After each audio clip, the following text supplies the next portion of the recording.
I would like to keep this apolitical. So my first question concerns Prime Minister Modi.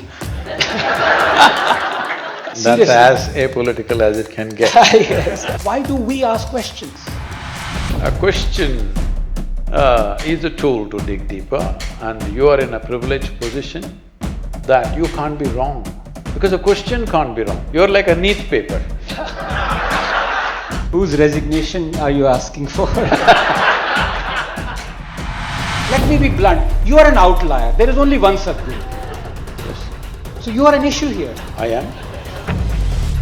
In a mental institution, only the doctor is sick.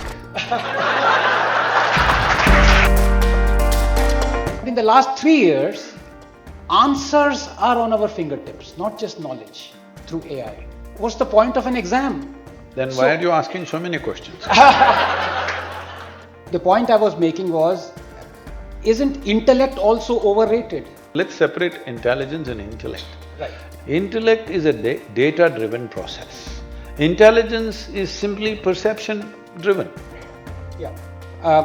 Correct. Intellectual is a kind of an abuse in today's parlance. Please edit this part, he's a professor. That I see intelligence as a tool for survival. For survival, you don't need all this intellect. The worms and the insects and the birds survive without any fuss. This is an evolutionary lapse that intelligence and awareness developed, perception did not develop. But if you're willing, you can develop your perception. You have this wonderful perception of our yogis, of our ancestors. They didn't invent any of the things that we are living in. Not true. Who gave you the zero? Right. You think math happened in a university? No. It happened among the sages. I want you to just do your calculations with a Roman numerical, please try it.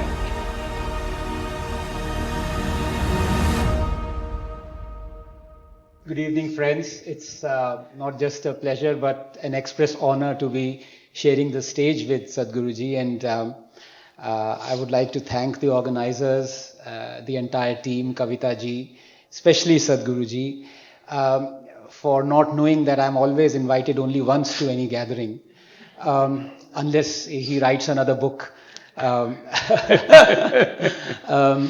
No, but thank you so much. It's an absolute honor and an opportunity for me to ask questions that I do not know the answers of, Sadhguruji, and I think that's very important, not just for the amazing book that I have perused through that you have written. It is not just an expression of, as the title suggests, disappearing faces. It is also an expression of disappearing India, disappearing world.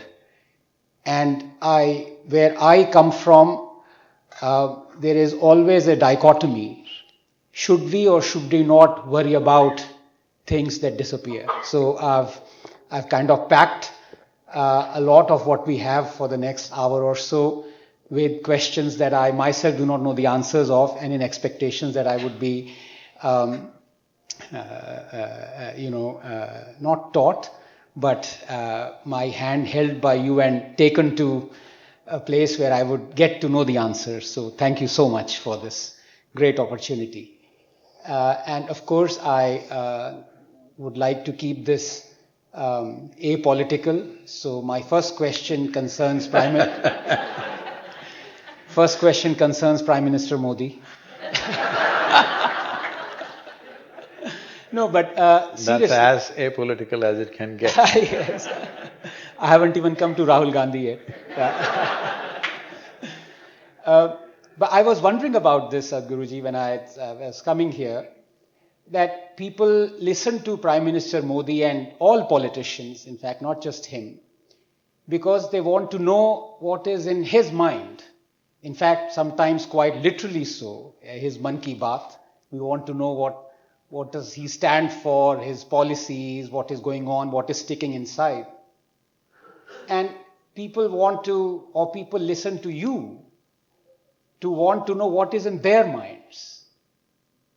And I thought this was very interesting. And I think that set me thinking, are you ever burdened by the expectations of people wanting to know what is in their minds through you? In other words, they have set you out as a medium to communicate with whosoever it may be, but they want to learn more about themselves as opposed to hearing a politician and wanting to know more about him. Does that ever burden you? Why would what is in somebody else's mind burden me? Why would it? It's not scientific, Anand. What is in my mind should burden me. What is in their mind, why will it burden me? And I'm an empty space, so I don't know what is burden. So, people ask questions because you repeatedly, twice you said, you'll ask questions for which you don't know answers. Isn't that the point of a question? Question is a tool to dig a little deeper. Question is not a tool to show how smart I am. Question is to know something. We know something, we want to know something more. Question is a tool. Intellectually, if you go, question is the only tool you have. What else do you have?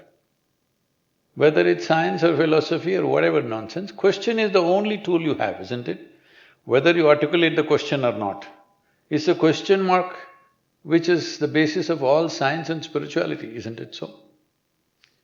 So, people ask questions because their perception is in bits and pieces. It's not homogeneous. They know life in pieces. Their parents said something, their priest said something, their pandit said something, their book said something, and society said 1,000 things. Of course, social media said 1,000,000 things. So in all this, even if you have 1,000,000,000 pieces, still it's not a whole. It never becomes a whole. So they ask questions out of this sense of incompleteness. Because human beings are like a collage of things. How much ever pieces you add, it never becomes a full picture. Because nobody has found all the pieces. If you go by pieces, let's say the physical existence, if you take it, you are a scientist, but there are physicists and others who delved into other aspects very deeply. Either you take men of science or men of God as they claim, neither men of science nor men of God know where this creation begins, where it ends, where the cosmos begins, where it ends. Nobody knows. So how will you have all the pieces? There's simply no chance. But it's like this is a childish affair going on which is considered religious or philosophical or ideological.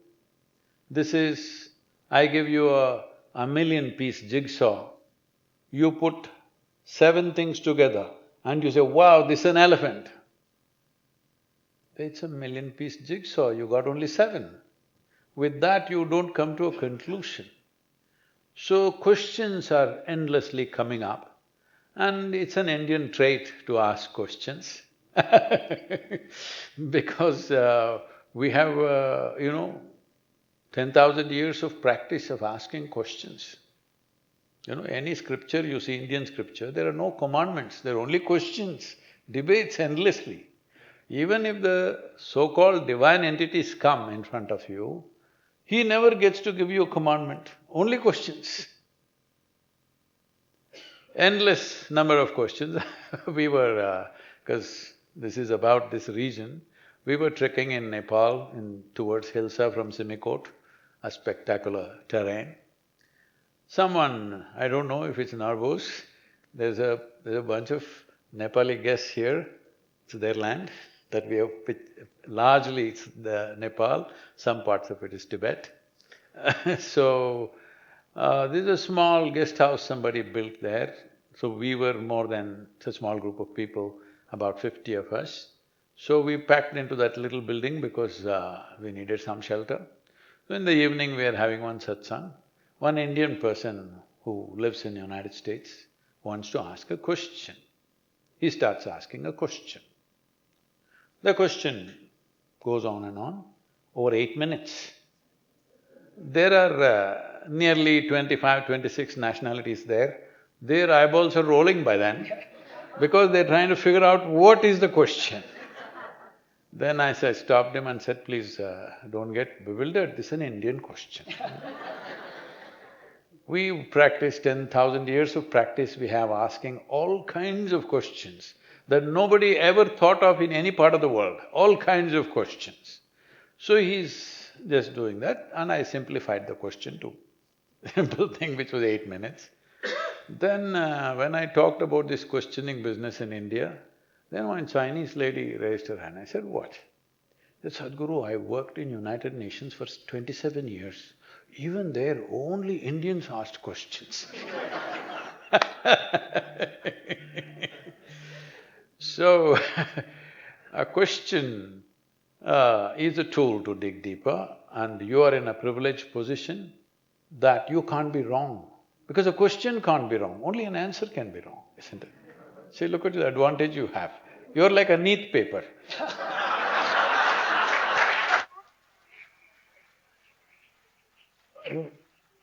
You can't be wrong, please. Whose resignation are you asking for?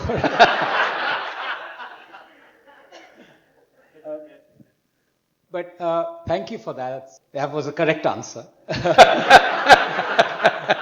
But I wanted to go a little bit deeper before we come to the book itself, because I think that sparked a flurry of questions that I want to come to. But here, what is this maddening urge for a living species called humans to ask questions, to see and seek rationale in things? It's not there in E. coli. It's not there in many animals. For example, you see an eclipse and you go about your daily business. But humans saw an eclipse and they wondered, how did that happen? And it's very interesting that 2000 years ago, a Greek figured out that the distance between the Earth and the Moon and its kind of coordination with the diameter of the planet and the Moon itself, and the placement of it is what results in eclipse. So they rationalized a celestial event. Why do humans need to do that? Do they gain any evolutionary advantage compared to E. coli or a dog or a bull or a snake? Why do we ask questions? So human beings ask questions because there is an intelligence for which they don't have an appropriate perception levels. The intelligence that they have, for which they don't have enough perception to accommodate that intelligence. According to the DNA scientists, they say that the difference between a human being and a chimpanzee in terms of DNA terms is only 1.23%. 1.23% is not a passing mark, isn't it? I'm asking, you're a professor, so it's not a passing mark. So only 1.23% is the difference between us and a chimpanzee physiologically. But in terms of intelligence and awareness, we are worlds apart. So we have an intelligence for which we don't have a stable enough platform. This is the basis of yogic science, how to create a stable enough platform so that your intelligence works seamlessly and never against you. When I say never against you, today it's become a fashion to say, I'm stressed, I'm burnt out, I'm this and that. Whether you're stressed or you're anxious or you're depressed or whatever, any kind of unpleasantness, essentially it means your intelligence has turned against you. If you don't know how to use your 2 fingers and you start plucking your eyeballs, that looks ridiculous, but that's exactly what's happening. With your own thought and emotion, you poke yourself to death. Every day people are doing it. People are even going to a point, unfortunately, even to commit suicide, all right? Taking our own life. When I say taking our own life, it's not that somebody dies, everybody dies one day, every day somebody dies, that is not the real issue. The issue is the level of suffering which leads you to that place where you go beyond your instinct of survival. What is most precious to every life, whether it's an ant or a human being, is its life. To go beyond that threshold, you must reach such a level of suffering which is unbearable. But that suffering is essentially caused by your own intelligence. If you had the brain of an earthworm, you would never commit suicide, nor would you be stressed, and you would be eco-friendly. Also, I'm saying, so this is a problem. We have an intelligence for which we don't have stable enough base. What we could perceive if we had the perception, now is all turning into questions.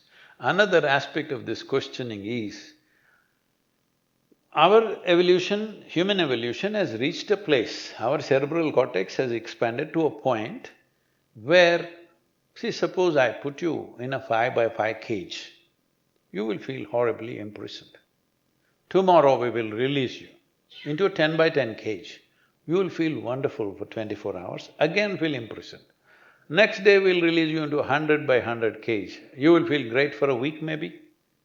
It doesn't matter where I set the boundary. Something within you does not like boundaries because there is something within you always longing to be boundless, but you have no means to get there. The only means that you have is your intelligence. Because your perception is not expanded to that level, you ask questions thinking it'll break a boundary. Not always it does break a boundary, but at least it scratches the boundary. That immediately brings me to 2 points, Sadhguruji. One, when you talk about suffering being a cause for suicide, as you mentioned, and the other is about intelligence, our intelligence leading us to it.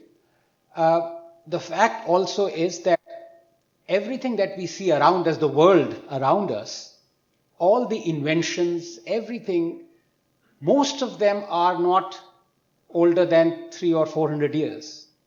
So remarkably, on the evolutionary time scale, all the organisms were roughly leading their lives like they were supposed to.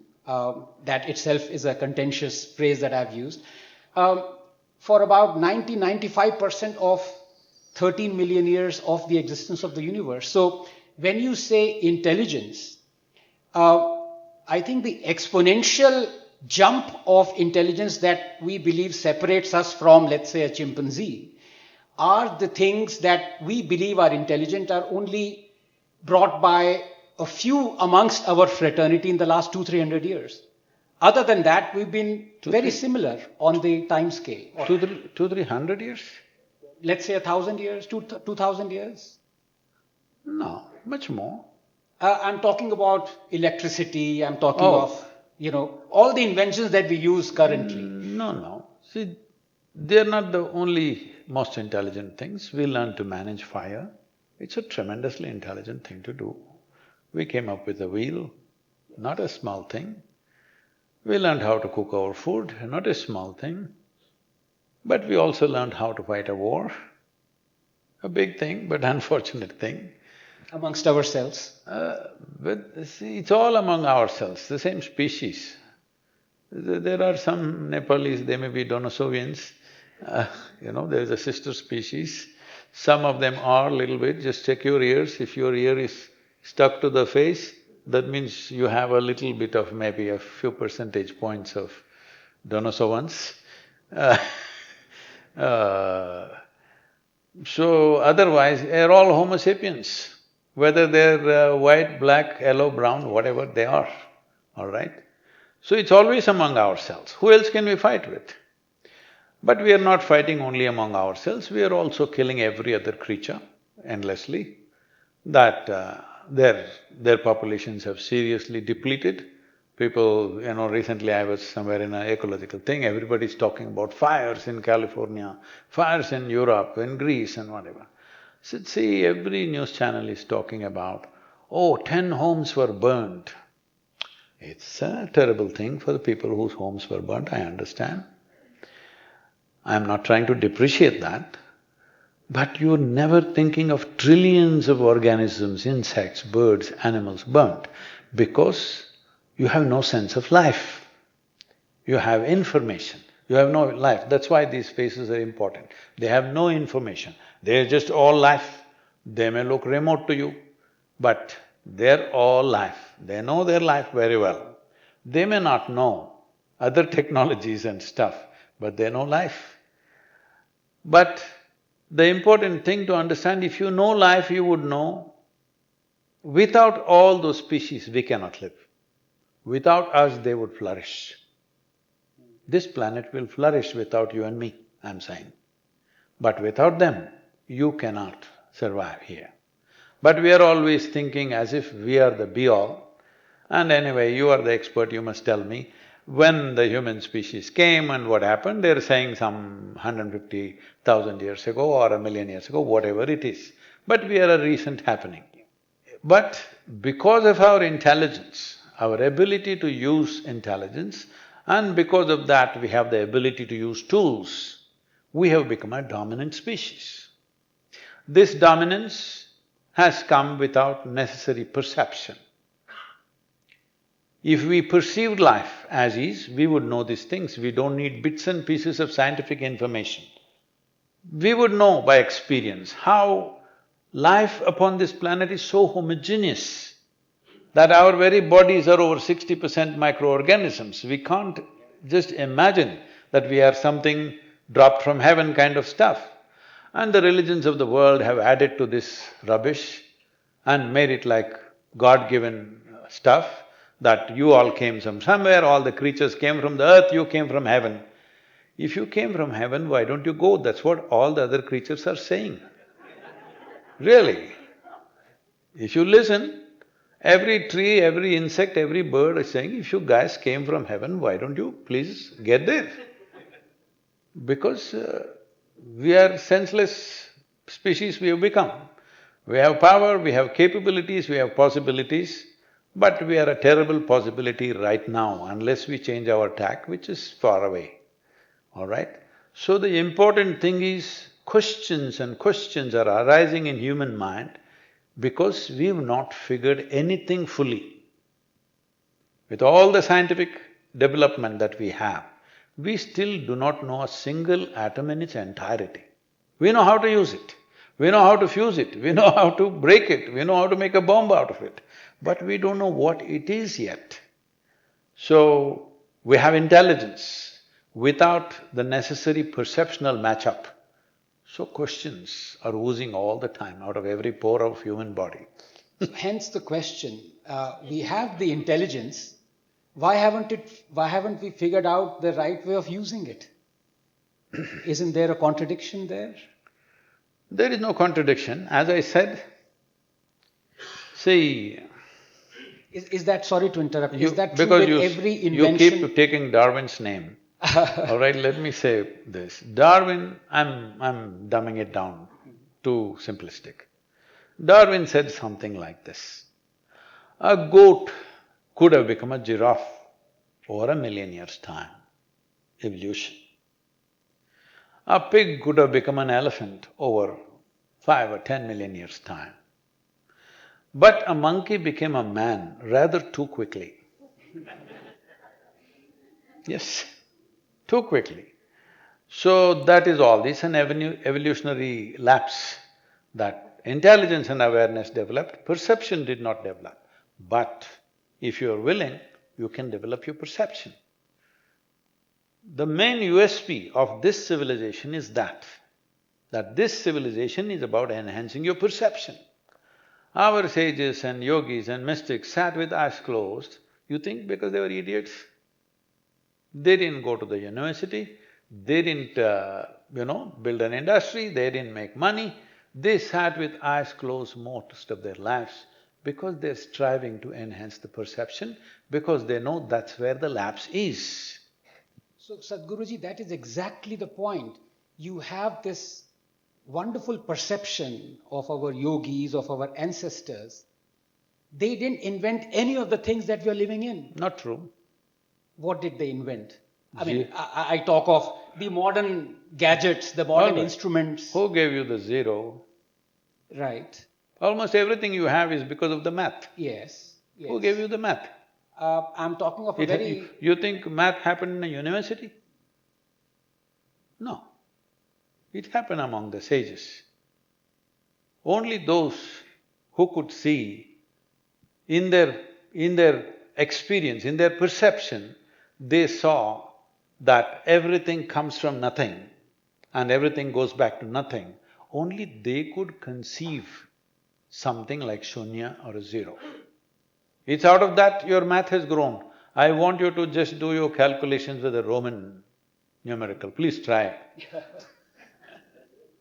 There's a beautiful story. When Gautama was to get married, the Buddha, he got married, Yashodhara is a princess. Those days, one thing they wanted to check was, my daughter came to me and said she wants to marry somebody. I didn't ask what's his profession, what family is he, how much money does he make. I asked him, is he intelligent? She said, yes. I said, how intelligent? At least twice of me, she said.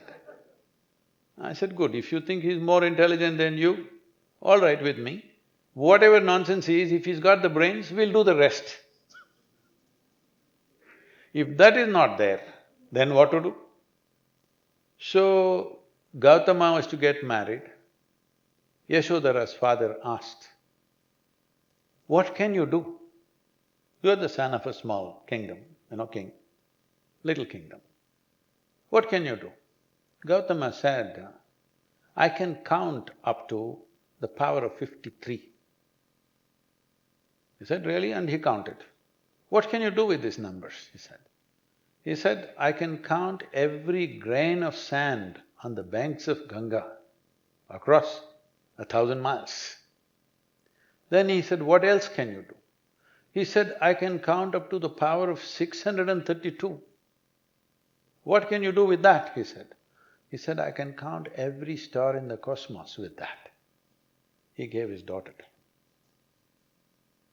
So I'm saying, it is not they sat there and did nothing, it's just that they were conscious enough as to what should be done and what should not be done. See, today, let's face this. If this world gets destroyed, it is mainly destroyed because of modern science and the tools of modern science, unfortunately. Though it has given us immense benefits, but it is going to be destroyed by the same tools, isn't it? If you're genuinely wise, you must only do what is needed. There is a temple in south in Karnataka, Annapurneshwari temple, Tejasvi is here, yeah, in Hornad. Here there are inscriptions. So somebody told me, Sadhguru, these are inscriptions you should read. I'm talking about 45 years ago.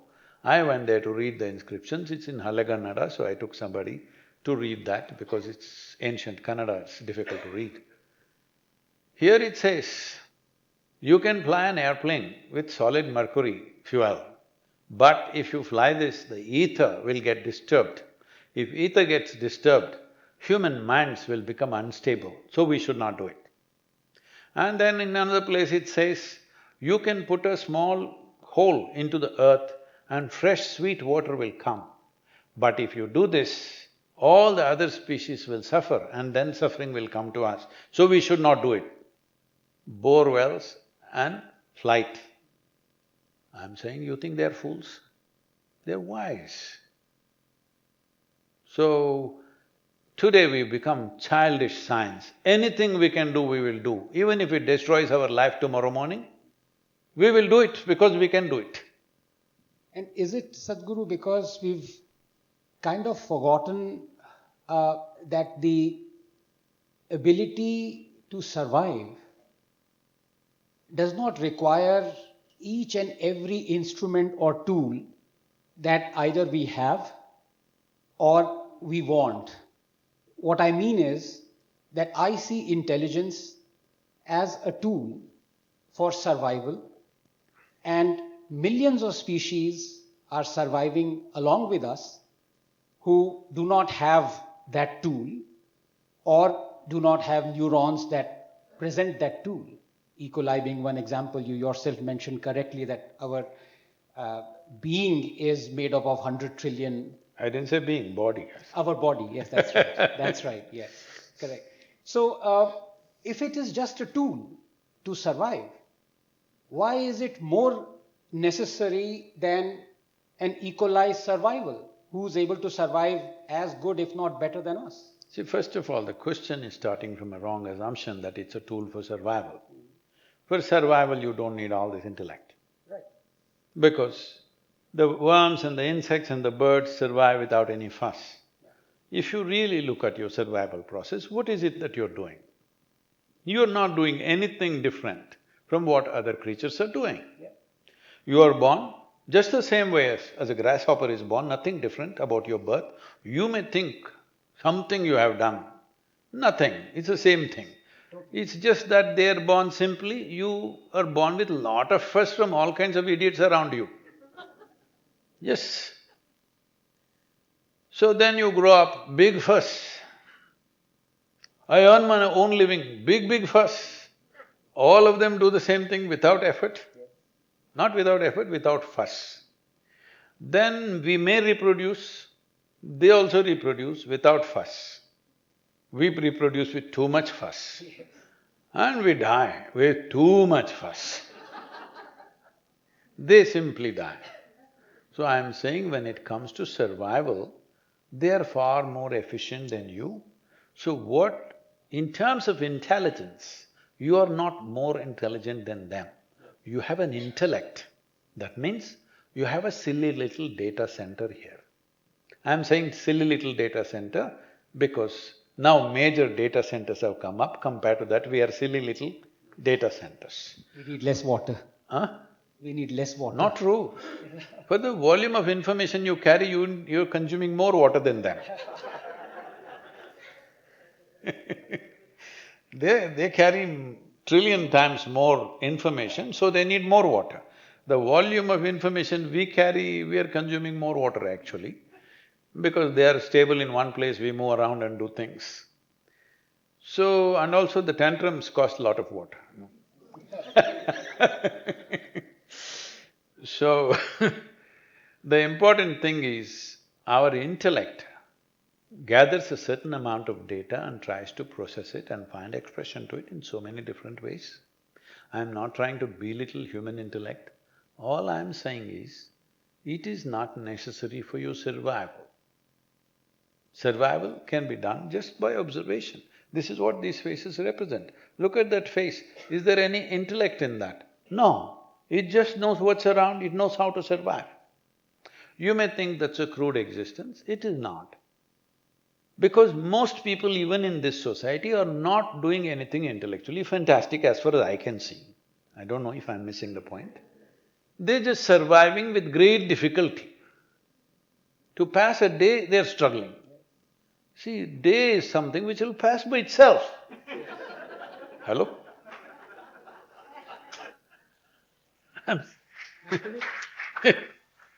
You don't have to do anything about the day will pass by itself.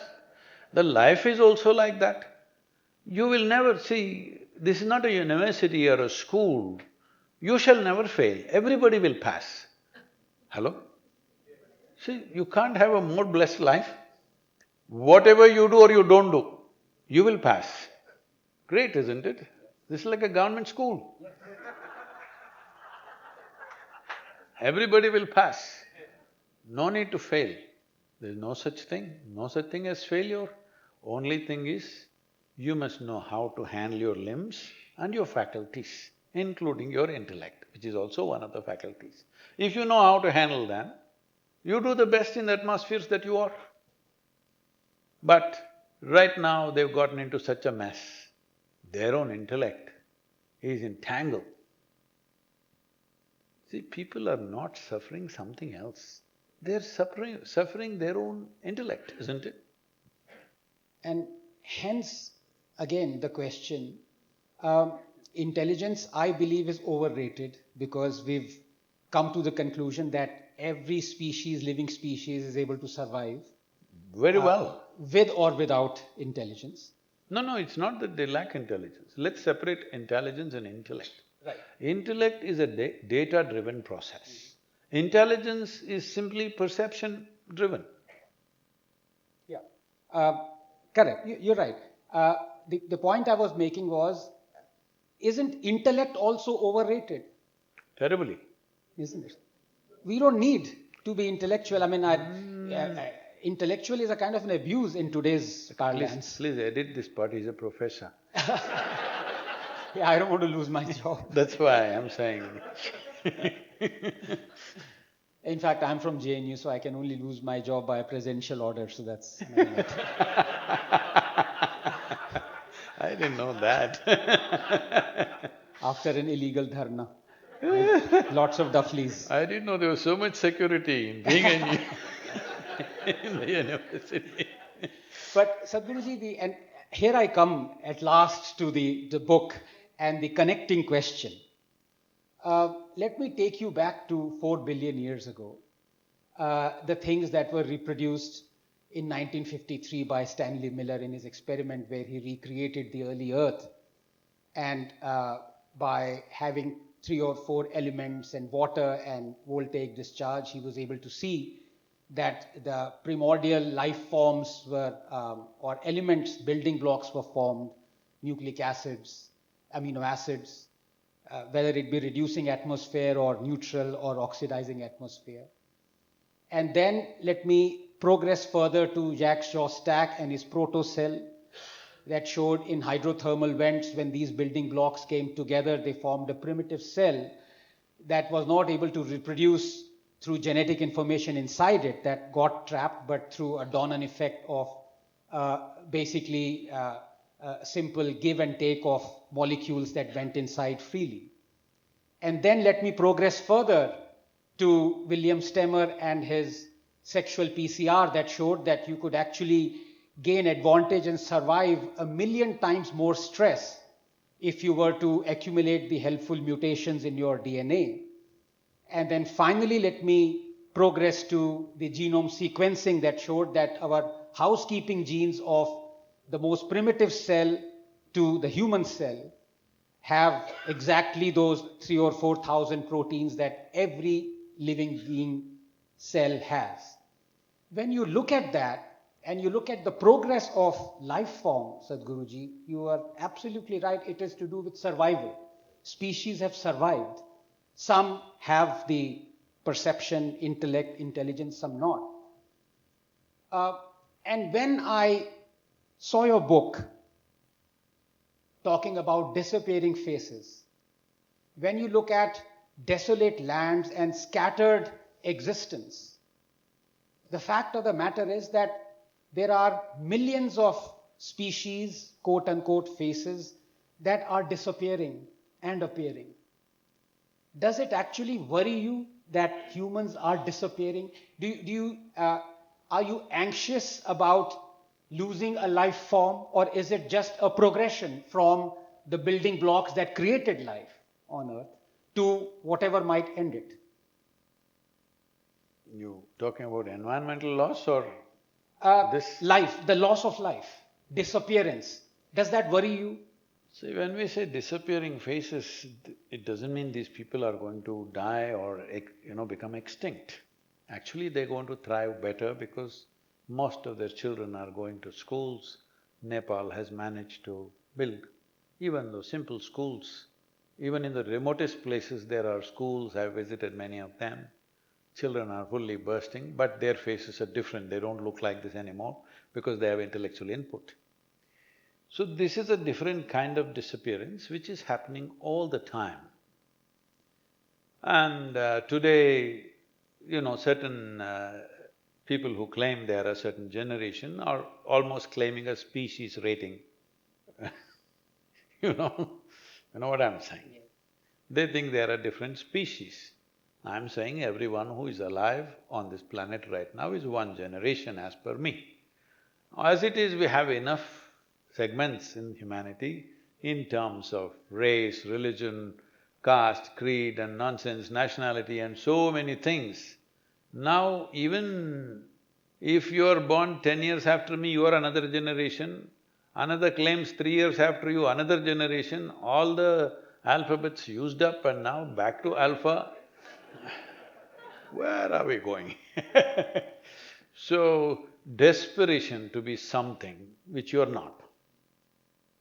Unfortunate, I'm saying this, I could be gear out, it's okay. I like to sit in one place, if they gear out me, I close my eyes and sit, it's no big deal for me.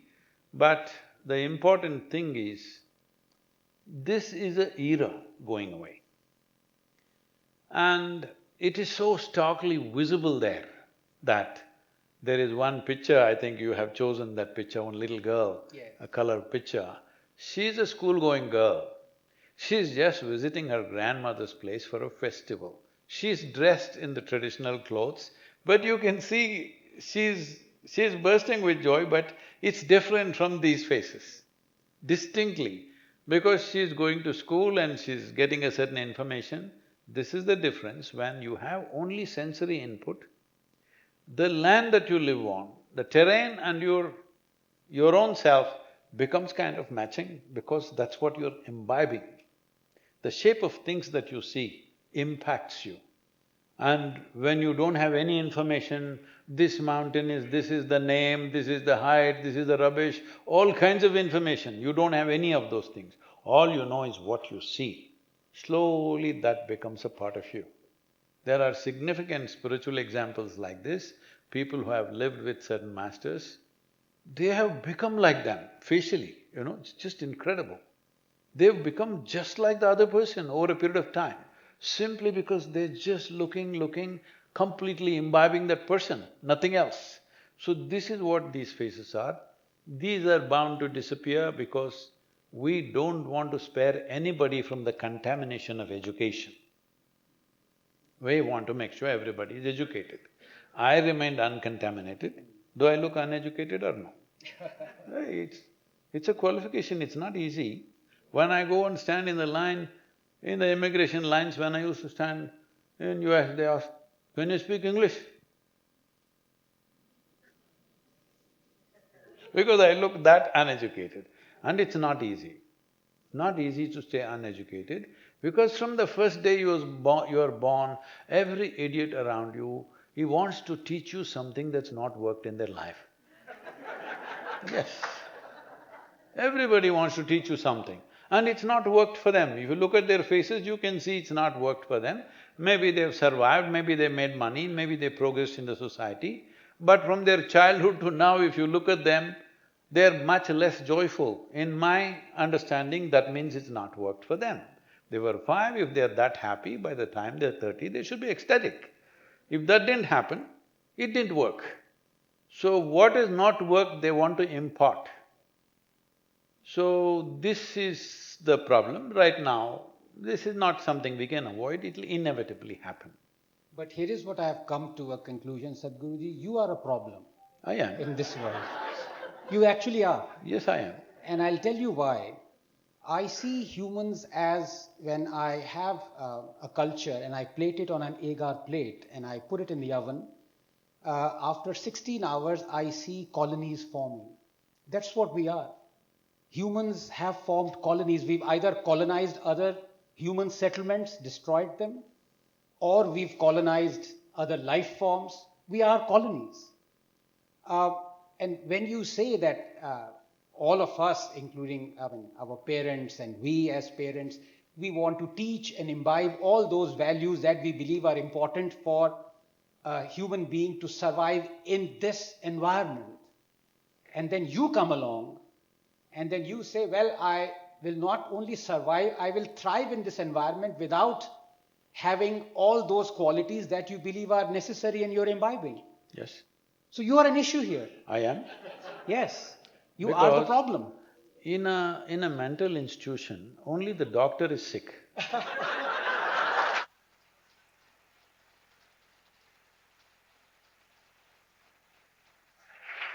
Finally, we are reaching somewhere.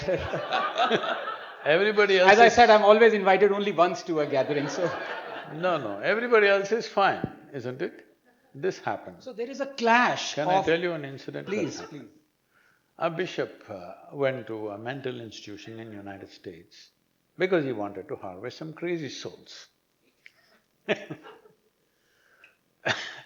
So he went there and he had a properly prepared 1 hour long sermon, he had it ready, and he took permission and went. There were around 200 people, just like this hall.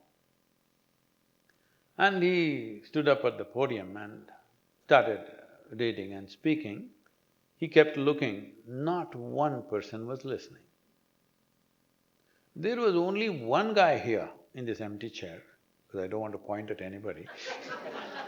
It's reserved for him. There was only one guy who was intently looking at the bishop and listening to every word that he said. No one was listening, everybody was busy with their own stuff. After he finished, 1 hour he had it because he doesn't know how to stop in between, it's a prepared thing. He finished and there was a doctor who was standing at the door just to keep things in order. And as soon as the sermon was over, this guy stood up and he left. When he went near the door, he spoke to the doctor something and he left. Then others were just busy with their own thing, they don't know when the sermon started, when it ended, they are going on with their stuff. So the bishop came down and went to the doctor and asked, see, of all the people, that was the only guy who was listening to me intently. And he came and said something to you, what is it? So the doctor said, no, he asked, why am I in and why is he out?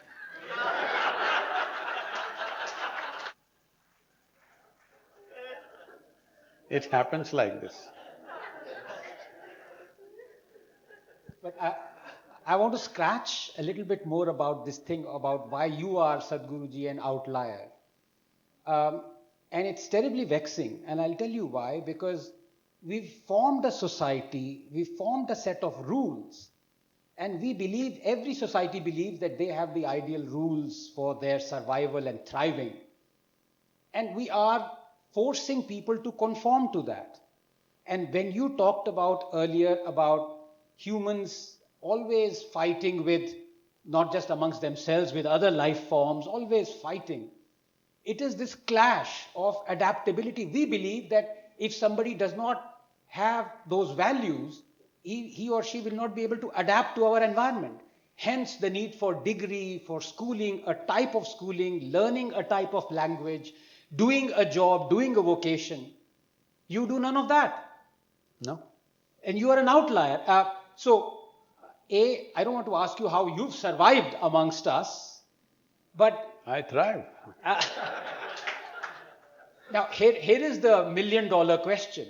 If I Why… were to… why is the question connected to dollars? We're trying to de-dollarize money. It's still the international currency. But here is the question. If I were to take a little bit of your blood and clone you, would 1,000 Sadhgurus be able to survive in this environment? They won't come like that. No? Because, see, you are a human being, but because of your science, you're going on saying from E. coli to you, everything is same, this is same, that is same. We're misunderstanding what is a human being. We did not refer to big animal like an elephant as elephant being. We did not call a powerful creature like tiger as a tiger being, nor did we say a pretty grasshopper as a grasshopper being. Of course, cockroaches are different, I don't want to touch that. But all the other creatures, we did not call them as beings. Only this is a human being because you are supposed to know how to be. How far the society has gone from that definition of a being. Anything but a being, isn't it? So, you're supposed to be a being. That possibility is there. Can I take you back 15,000 years ago? Because you're going away 4 billion years and all, can I go 15,000? Because see, this is the advantage of being a man of science in modern world, you can say whatever. If you say, yesterday night I flew, I went to Mars and came back, they will all say, wow. If a yogi says, I saw the Mars, that's not how it is, this is how it is, they say, what does he know? Does he have a spacecraft? Did he go there? All this, okay? So, I'll go only 15,000 because there's iconographic proof for what I'm speaking. Over 15,000 years ago, 7 people gathered around Adi Yogi for the first exposition of yoga. After Adi Yogi expounded many things, he said, these guys asked, but 150 years ago you were Darwin, Charles Darwin, because you keep taking his name 150 years ago, it's 152 years now that he defined this, an exposition of this evolutionary theory, which is a fantastic work. This is one of the biggest things that impressed me when I was just 16 years of age. So, but 15,000 years ago, Adi Yogi spoke about evolution. You know about the avatars that the Hindu civilization talks about, that the first life was a Matsya avatara, that means it was in water. The second one is a amphibious life, Kurma avatara. Then they jump to mammals, they jump all the small things and jump to mammals. So the first one was a boar, and the next one was a half man, half animal, next one was a dwarfed man, next one was a full-grown man but unstable and volatile, Parashurama. Next came Rama, stable, peaceful. Next one came a very loving man, next one came a meditative man, next one is supposed to be a mystical man. So this is not about individual people as we think, it is different stages of evolution upon the planet. So he spoke about all this. So they asked, why can't we evolve further now? Why can't we grow something else? Why can't we make this brain bigger? Why can't we do something? So he said, see, right now the way the planetary system is organized, the distance between… You said some Greek guy came up with the distance between the earth and the moon. Well before that, they spoke about distance between the earth and the moon precisely as we measure it today. And they also said that every year moon is moving away about 1.5 inches from the planet. So they calculated and said, approximately in 28,000 years, this calculation was made maybe about 3,700 or 800 years ago, in 28,000 years' time, the moon will go so far away from the planet that it will start impacting the reproductive process of a human, a Homo sapien female. That means she will become incapable of bearing children. So it will not die with a bang, not with fire, not with ice as people describe. Slowly our ability to reproduce will start decreasing. And then of course they have to come to the test tube making whatever, but that will also die out after some time, after a few generations, and this is how human race will go out, he spoke. So they said, why can't we evolve? They said, you cannot evolve from where you are if the planetary positions remain the same. If some drastic change happens with our relationship with the sun and other planets, other 7 planets that he spoke about, if that happens, it's possible that you could physically evolve to another level, but you can consciously evolve limitlessly. So, this conscious evolution is available to us. With the intelligence invested in us, we are supposed to initially ask questions, be confused about it as children, but by the time you are 8, actually you have enough intelligence to figure these things out if nobody messes with you. If your parents have the wisdom not to tell you where God lives, if the parents have the wisdom not to tell all the goddamn lies that their parents told them, if parents have the sincerity to say, this has worked for me, this has not worked for me in my life, by the time you're 8, you have the intelligence to start figuring out where the solution is. If you don't make it wait, if you're at 8, if you're a slow starter, by 16, 100% you have the intelligence. But most people don't make it there because by then they have so much input, all kinds of rubbish input, they think is sacred because any goddamn thing that's printed is supposed to be sacred. For a long time it's been like that. Sadhguruji, you're right in the sense that the input has been put in there. Sorry for forgetting what the appropriate phrase would be. But I think it's a lot to do with cowardice as well. I think I speak for myself as a parent, was kind of scared that if I do not make my child conform to what the society has told me is the proper chart or course of education, then getting a job, I will not be nurturing himself or preparing himself for the world we live in. Sorry to say this, No, I'm very saying few people. the next There is just generation… one Sadhguru. There aren't very many. No, the next Why is that? generation is supposed to create a new world, not live in the same goddamn old world. But where is that next generation that's creating Because that parents world? won't allow it. Exactly. Our politicians won't allow it. I don't blame it on them. Okay. We are a democracy, it's one of us who stood up there. Right. Yeah. So It's a democratic process, they didn't drop upon us. We elected them, they were just one of us. We put them up because we are not willing to do the dirty work. We want somebody else to do it for us. Yeah. Comes with conditions. Conditions. Well, I mean, the politicians would say, well, you were asking me to do the dirty work, I put these Yes, conditions in. it is a fact, isn't it? See, today in this country at least, if somebody says he's doing politics, not as a profession, let's say in your family or in your office somebody says he's doing politics, this does not mean he's making policy for your university. It means he's doing something dirty. Politics means there are policy makers who make structures so that it works for everybody. Because each one of us are different kind of creatures, some kind of common thread so that it works for maximum number of people, if not all the people. That's what they're supposed to do. But see how we've, degenerated that word itself into something filthy. Politics means something ugly they're doing. They're not doing anything pretty. Yes, but Sadhguru, I'm not just a bit jealous of you. I'm kind of… now I'm thrusting this question on you because you live a very exalted existence. You want nothing, you have nothing, you are at peace. Because I know I will go with nothing. Right. You don't know.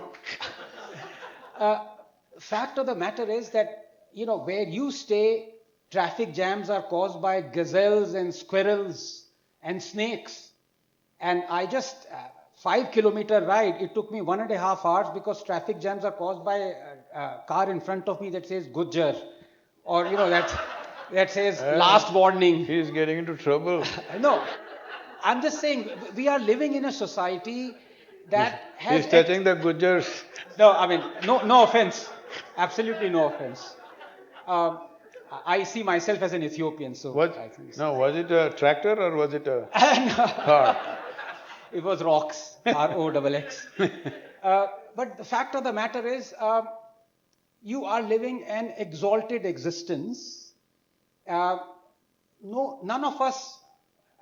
afford is the wrong word. You've chosen where you stay.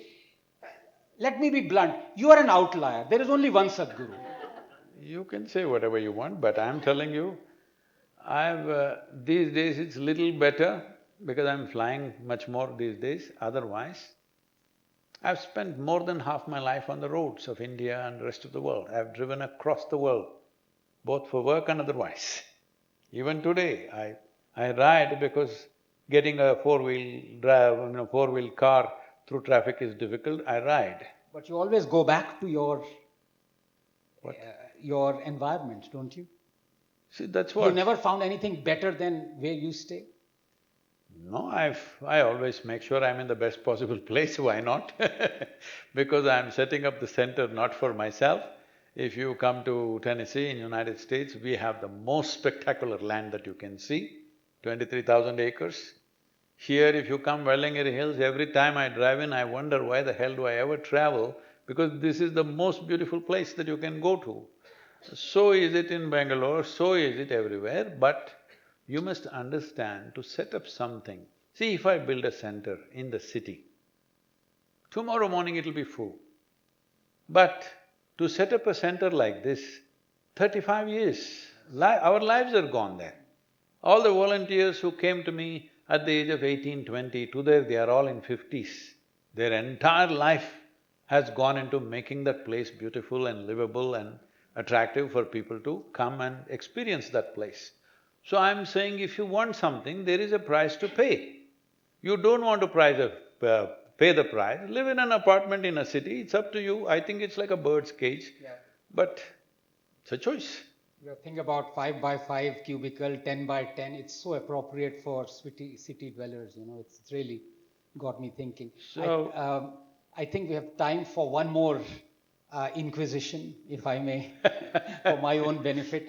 Especially when you talked about the younger generation, without labeling them with some of the alphabets. But we are truly, Sadhguruji, at an inflection point, and the way I've structured this question is like this.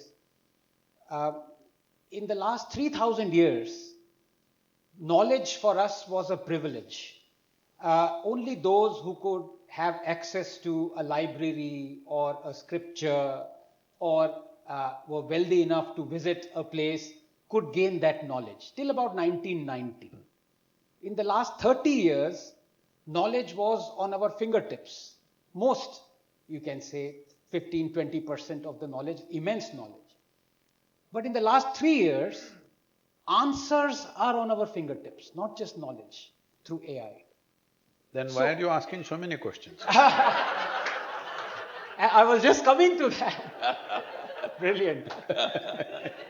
This is where intellect has trumped over anything else. Absolutely right. But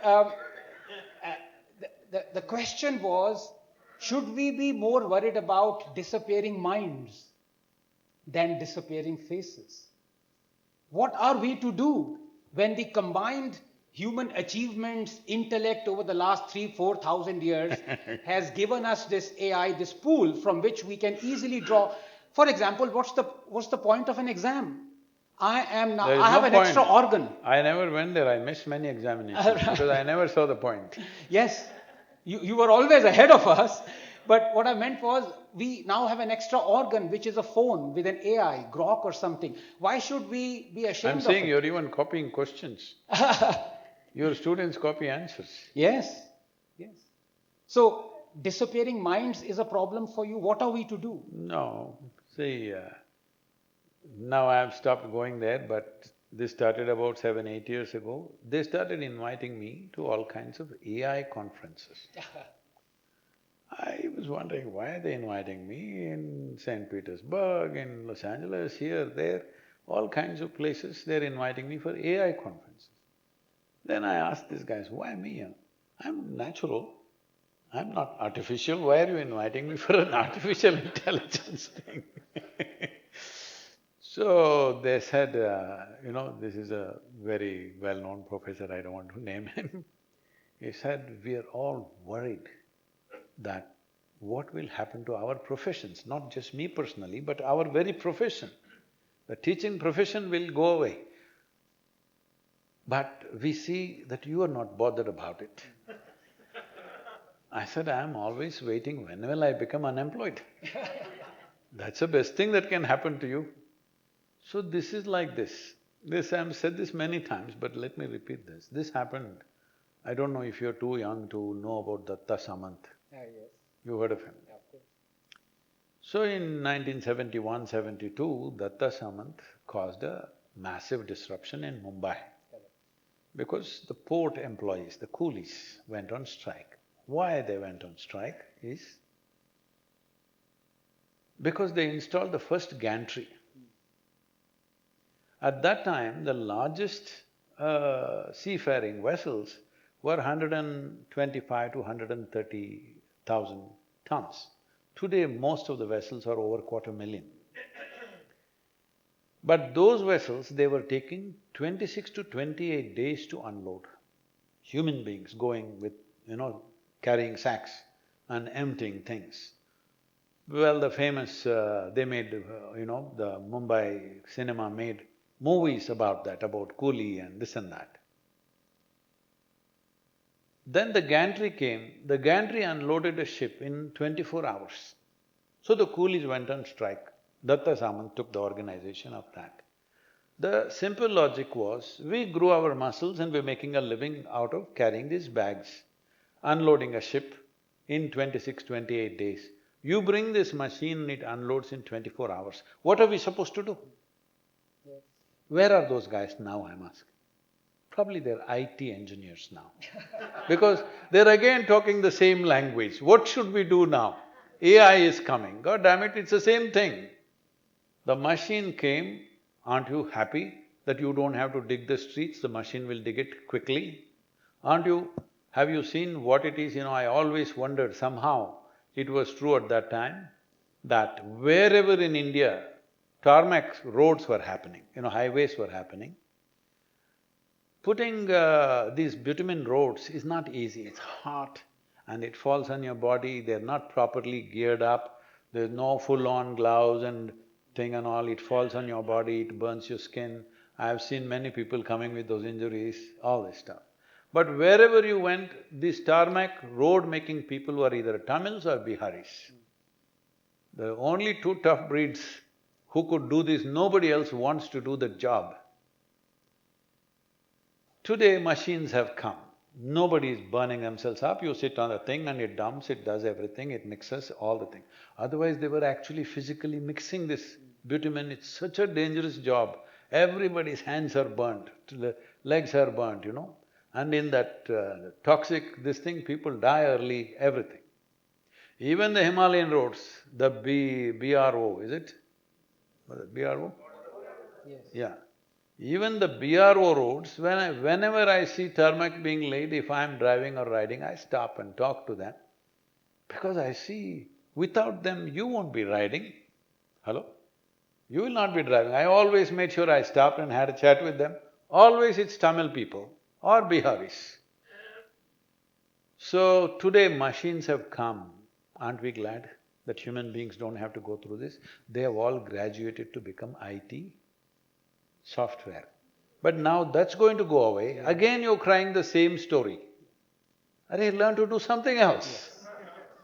So, sorry to bring Darwin one last time. It proves the adaptability to a changing environment very beautifully. So people, tens of thousands of workers who were in the port, as you said, they realized they need to be flexible in what they do to earn a living. They shifted their… Is India… I don't know. No, I don't think you can… change of profession can be described in Darwinian terms. That is a different level of a goat becomes a giraffe, Yeah, I was drawing a yes, parallels parallel. with… All right. So, if I'm a farmer and tomorrow I can't do farming, then I would shift to, some other profession. I think most of them have, in their previous generations, most of them were farmers probably, isn't it? Their parents, at least their grandparents were farmers somewhere. Today they are all doing something else, but still they all eat. They shouldn't forget this. So I must remind them, we have done certain surveys as a part of our Karveri calling and Save Soil movements. We find, at least in southern India, in Karnataka and Tamil Nadu, not even 2% of the farmers want their children to become farmers. True. All right? So I want you to think, in another 25 years when this generation passes, who is going to feed you? Unless we make farming economically very strong, unless a farmer can as much as a professor or a doctor or an engineer or a lawyer, unless he earns that much, then… Politician? Not that much. You have something against this profession. See, I always think it's very courageous for a young person to take to politics. Leave the people who have just inherited it, but others who start from scratch and go into it, it takes a certain level of courage and I would say a certain sense of sacrifice. Because you don't know whether… he doesn't know whether he will make it or not, okay? He doesn't know whether he'll get elected or not. He doesn't know whether he'll become a minister or not. He doesn't know whether he'll become chief minister, prime minister, whatever that he's aspiring, that he may be dreaming of. He doesn't know nothing. And today, your profession, you need presidential intervention to get you out. But if the guys lose the election tomorrow morning, today they are the minister, tomorrow morning is nothing. How many people are willing to take that risk? Well, some of them might have brought terrible reputation for that profession, unfortunately, but that is not the case. And above all, it's horribly irresponsible of all of us that we hand over the country to people who we think are rogues and sit back and give commentary. This is not right. If we think they are rogues, we must take up the job, isn't it? Hello? If you think you have the integrity, you must take up the job or no? So many of them are not corrupt as far as I know, because I have mixed with various types of politicians. Many of them are simply innocent of integrity. Really? You were serious, so you did not… you meant it. Because they don't know what it is. Really, I'm telling you, I'm not joking. Genuinely, they do not know what it is because they've grown up like that. See, to get elected, he had to go to his mama and ask for money. He had to go to his chacha and ask for some support. He has to go to his relative, far-off relative and ask something. He has to local dada to ask him something. Then he got elected. Suddenly he can kick all of them in the face and say, I'm full integrity? No, he has to fulfill all those promises. So we have created a system, by the time he comes reasonably to power, he has so much encumbrance. The very system, the society, not even the government system, the very social structure creates such a level of encumbrance. See, somebody gets elected, he's your friend. First thing is you think, can you give me one sight? My sight I need, I sight… my daughter needs a medical seat, can you do it? Because corruption is not the thing, it's a culture. Corruption is not a crime in this country, it's a culture. It takes a lot of integrity to go against that and stay free from that. It takes enormous sacrifice. I don't want to talk about my own story. You don't know what all we are put through just to stay straight. You understand?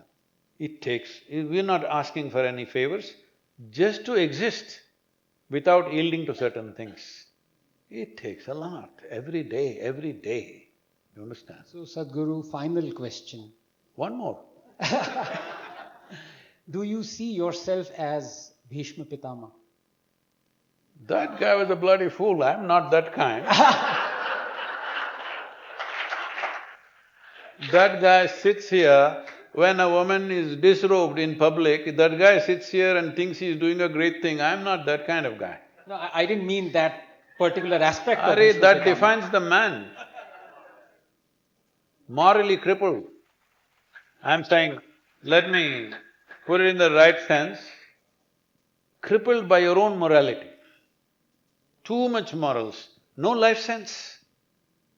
You don't need any moral to understand that a helpless woman is being done something for whatever reasons, for whatever vengeance they carry against somebody. This doesn't take any morality, you don't need to read Vedas or know for 10 commandments to know this is wrong. Hello? Why are you making him that kind of character?